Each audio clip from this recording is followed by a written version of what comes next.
جو قلم سے بھی زیادہ میرے جسم کے قریب ہے. نہیں، جلد سے بھی زیادہ ایک اور چیز میرے جسم کے اندر ہے.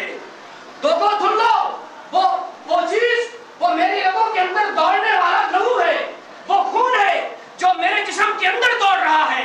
اسے وہ قرب حاصل ہوئے جو اس قلم کو بھی نہیں، میری جلد کو بھی نہیں، میرے جسم کے اندر کے گوشت کو بھی نہیں، میرے جسم کے اندر دوڑنے والا لہو میری جان کی طرح میرے قریب ہے.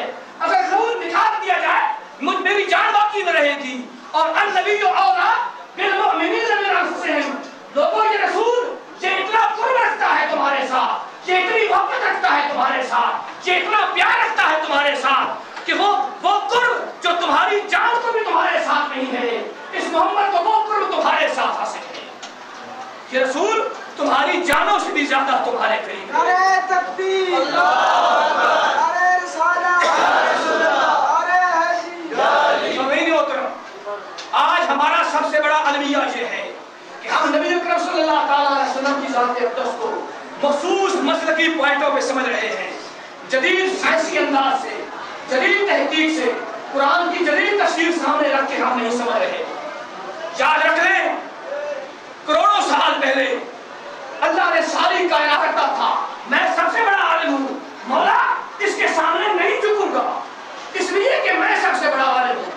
یاد رکھ لیں، اس نے اللہ کے ایک نیک بندے کے سامنے اپنی زمین نیاز نہ چکائی، اللہ کے حکم کی انکاری کی، سو شیطان ٹھہرا.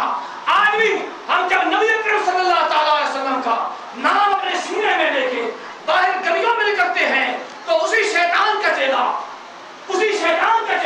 ہر روز تک دیتا ہے میں بہت بڑا عالم ہوں. خبردار، میلاد شریف کے لیے باہر نہ نکلنا، میں بہت بڑا عالم ہوں. جان لیں کہ اس وقت نوجوان نسل کی اگر روح کو آپ تازہ کرنا چاہتے ہیں، نوجوان نسل کے کردار کو سنوارنا چاہتے ہیں، نوجوان نسل کے کردار کو نکھارنا چاہتے ہیں، اس دنیا کا کوئی حسین انہیں حسین نظر نہ آئے. اگر حسن کا معیار ٹھہرے تو نبی کی آنکھ ٹھہرے، اگر حسن کا معیار ٹھہرے تو آقا کے رخسار ٹھہرے، اگر حسن کا معیار ٹھہرے تو نبی صلی اللہ تعالیٰ علیہ وسلم کا جسم پر ٹھہرے، اگر خوابوں میں کسی کو بلائیں تو وہ فتح رسول اللہ صلی اللہ تعالیٰ علیہ وسلم کی ذات اقدس ہو. اللہ پاک ہمیں صحیح معنوں میں اپنے محبوب کے ساتھ محبت و عشق کرنے کی توفیق عطا فرمائے، اور اس محبت و عشق کے صدقے ہمارے پرسنلی کردار کو، ہمارے ذاتی کریکٹر کو، ہمارے کردار کو سنوارنے کی ہمیں توفیق عطا فرمائے. وما علینا الا البلاغ. اب حبیب القادر صاحب آپ کے سامنے آئیں گے چند منٹ.